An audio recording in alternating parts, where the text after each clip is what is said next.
Hi, today we're going to talk about what I would put in a home gym if I was starting from scratch and I didn't want to spend a lot of money.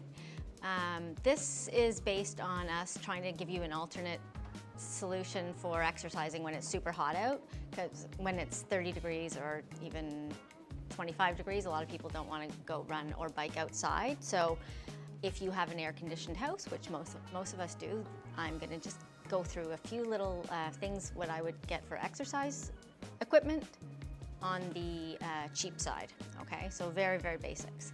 So first I would have a stability ball. So we've got two different sizes here because this is the size that I would use. So if I was doing some work on it, you want to make sure that you're at about a 90-degree angle at your knees and at your hips. Okay, so this is the right size for me. This would be a size for somebody taller. Okay, those are indicated on the box when you buy them, your height. So you have to check that out. So stability balls, a foam roller. Everybody needs a good foam roller. It can be for doing your fascial work, rolling out any of your sore muscles. So rolling out calves, hamstrings, hips, whatever it is that you need to work on. Some sort of mat. So if you're doing some sort of mobility exercises or even just basic stretches, just having a nice mat under your knees is often makes it a little bit more comfortable. The next one is a step. It can be used for doing various weight exercises. So if you are doing any sort of leg exercise and you're coming up into this position, it can also be used for elevating that back leg for doing single leg squats, okay? Or if you want to do any other exercises where you want to elevate that back leg, okay? The next thing is a TRX. So these are the suspension trainers. We can do exercises progressively increasing the amount of our own body weight that we're lifting based on the angle and the position we put ourselves in.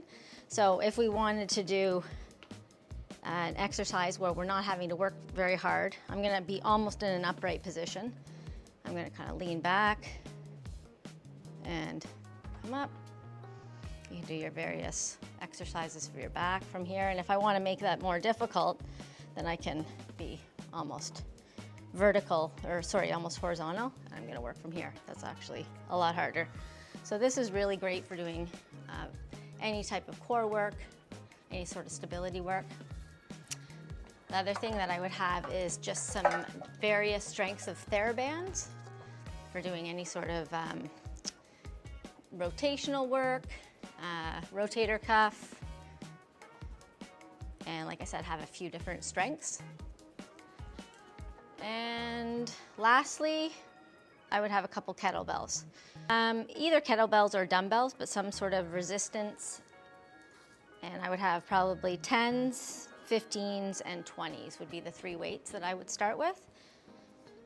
Again, depending on your budget and what you want to do, you don't actually have to have all of these, but I would say all in all of this you could get for probably less than about $300, so pretty good for startup. If you are also going to need some sort of cardio machine, a treadmill or a spinning bike. Treadmills are obviously a little bit more expensive. Spinning bikes you can get for about $450 on Amazon, a basic one. So yeah, I think that's about it for today. So that's just the basics. What I would suggest if I was starting a gym from scratch, and pretty inexpensive. That's it for today. All right, thanks for listening. Talk to you later.